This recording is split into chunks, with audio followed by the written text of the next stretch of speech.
hard to believe that somebody could get that close. Now living in Maine, Josh Filler served as one of the first top officials in the Department of Homeland Security and has been a security expert for decades.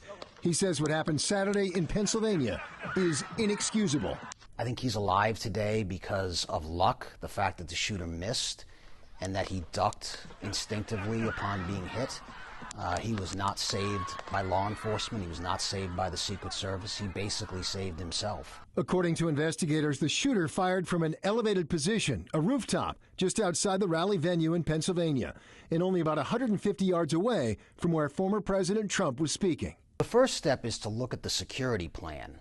Who was responsible for what, and how was it carried out? And specifically, who was responsible for securing that shed or whatever that building was? It was outside the perimeter, but it provided a direct line of sight to Trump 150 yards at an elevated position. That is like one of the worst positions you can possibly have from a protection standpoint. As for the moments after the shooting, Filler says the already famous photo of Trump's fist in the air with blood on his face was in some ways another Secret Service failure. Because as he's standing up, he's exposed.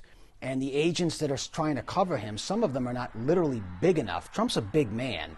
They're physically not big enough to cover him. And so as he stood up, he was actually exposed. Had there been a second shooter, it might have been a very different outcome. But most important now, Filler and other experts say, is a deep dive into the Secret Service, from its leadership to its planning to its culture. Whatever they're going to do, they have to look internally as to how this happened, why it happened, and what changes they need to make internally to make sure it never happens again.